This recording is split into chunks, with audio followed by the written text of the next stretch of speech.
Are you an Airbnb owner in the 30A market?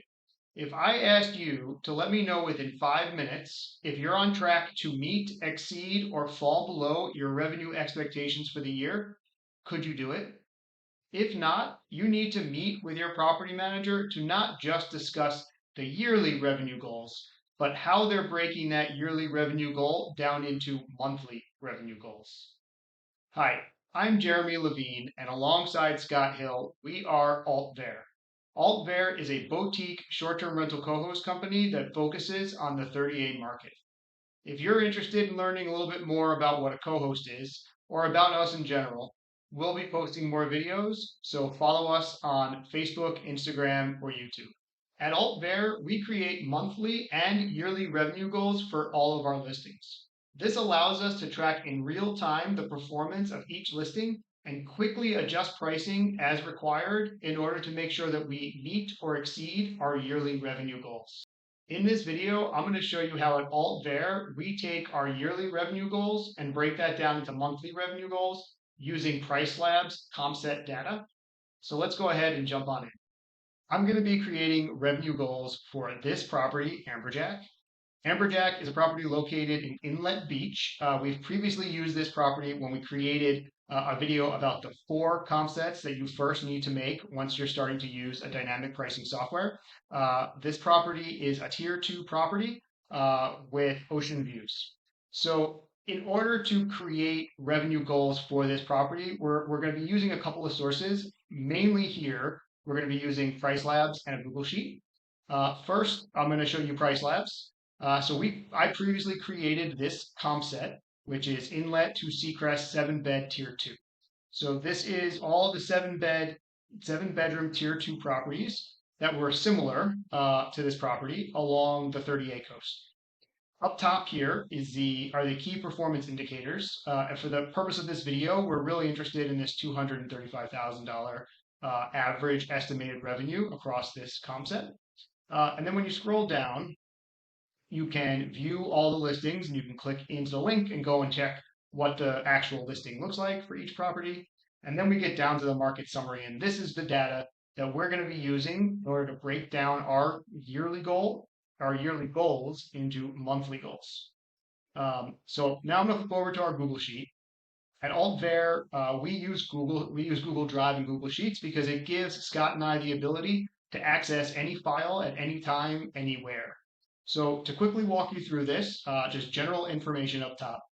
Property address, the market it's located, which is Inlet Beach, the PriceLabs comp set, which we just looked at, the current year, which is 2025, market average revenue, we saw that on the comp set at $235,000.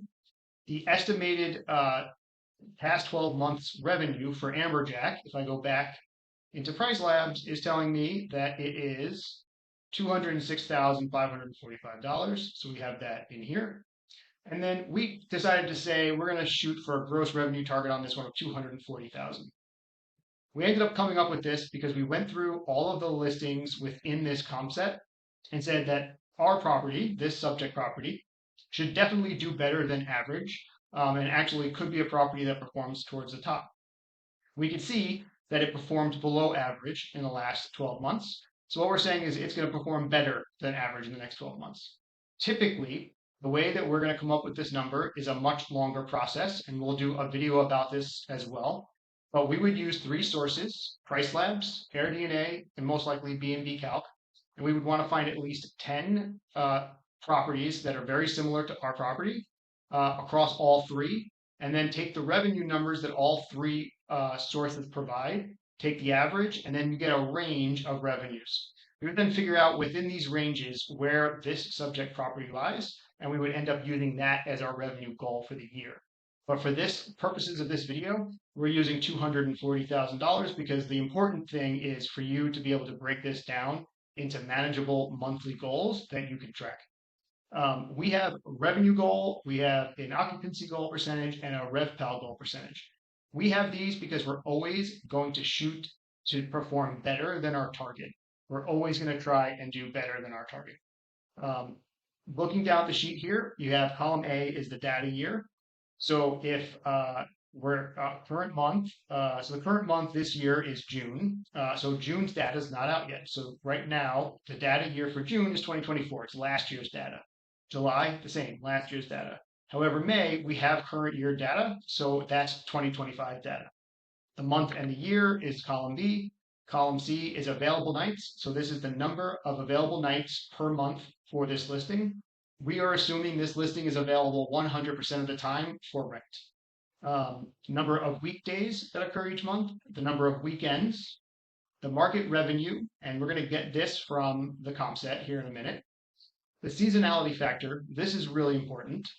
So what this does is it tells you how much of that $240,000 should be collected in each one of these months. This is going to be what gives you that monthly breakdown.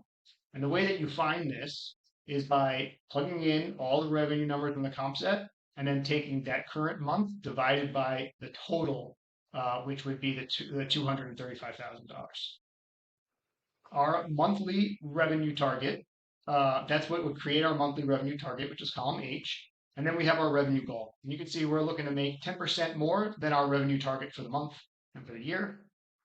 Your Rev Pal, which would be your monthly revenue target divided by your available nights.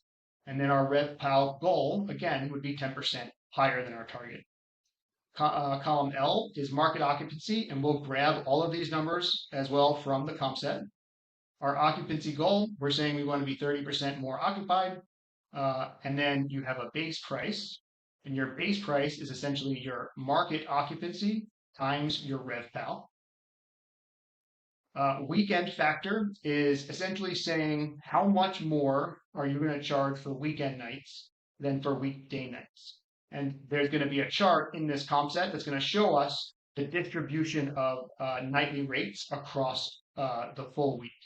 And then using that, we'll be able to produce what a typical weekday rate would be for each month, and then what a weekend rate would be for each month. And that's just a guideline, something that kind of keeps you within parameters to start tracking towards your ultimate goal for your yearly revenue. So let's go take a look over at the Price Labs comp set again. And now we're going to grab the estimated average revenue for the year of 2025. So what I'm going to do is I'm going to come down and I'm going to take January and February were 4,800 and 4,900. So I'm going to go ahead and plug that in its appropriate cell. And now you can see the seasonality factor is populating and monthly target. So one thing that I forgot to mention, everything that's blue text in this sheet is a manual input, and then everything that's black or green is a formula. So it automatically populates when the blue cells have values in them. So I'm just going to keep going down, and I'm going to fill in the rest of this market revenue column. So now I've completed the market revenue column, and now you can see the seasonality factor is filled out. And the seasonality factor makes sense here. It's telling us that 0.02% of the 240,000 is going to get made between both January and February. But then if you look down at July, which is the month that made the most across this comp set, it's 18%. So for our monthly target of 240,000, this property would need to make just under 43,000 in the month of July to be on target to hit 240,000. And as I mentioned before, we're always trying to beat our target. So our revenue goal for that month would actually be just over $47,000. Here would be your RevPal numbers. So again, this is your monthly revenue target divided by available nights. And then our RevPal goal, which we have, is 10% above our target. The next step is to fill in the market occupancy column. We're going to do this the same way we just did the revenue, and we're going to go back to Price Labs into the comp set, and we're going to scroll down until we find the occupancy chart. And now what we're going to do is we're just going to grab the numbers just like we did before. I'm going to start with January and February at 15 and 23%. I'm going to plug those in, 15, 23.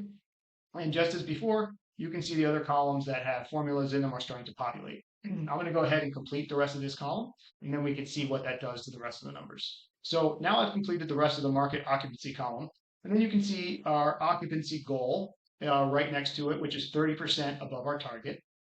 Base price, which is essentially the market occupancy times our RevPal, and we then determine what our market or what our weekend factor is. So I already filled out what I'm contemplating would be my weekend factor for this property.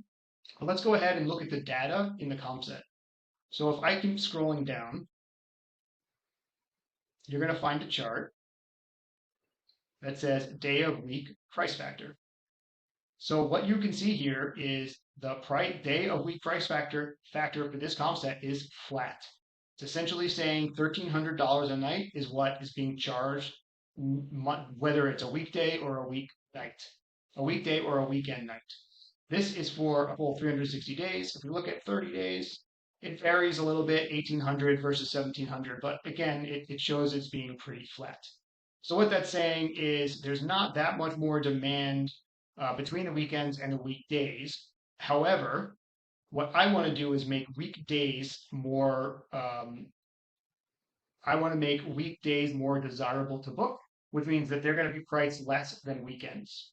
So I'm going to have a weekend factor that's higher, but for some months it's not going to be much higher, right? So for slow season months, I just have 10% higher. For mid-season, I have 20% higher. For May, which is kind of like an in-between spring break and summer, I'm at 18%, and then for the summer, I'm at 50% increase.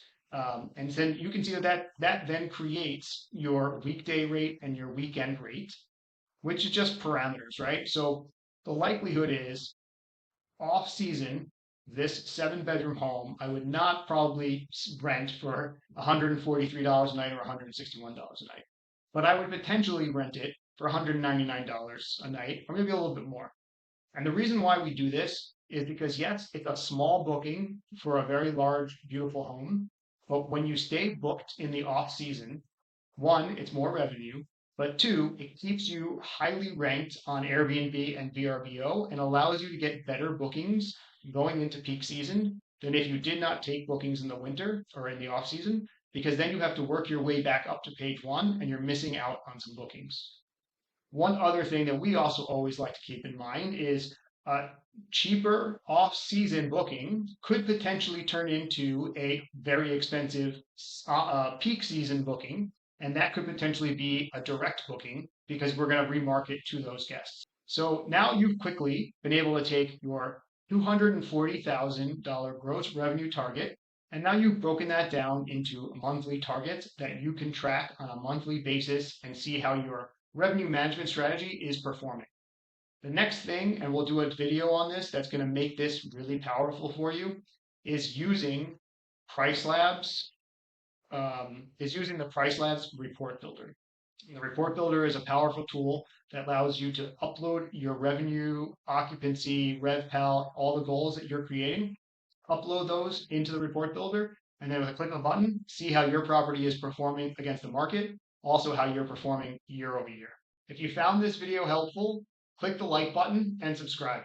Scott and I are going to continue to make short-term rental videos that are focused on revenue management, marketing, and operations. Thanks for watching.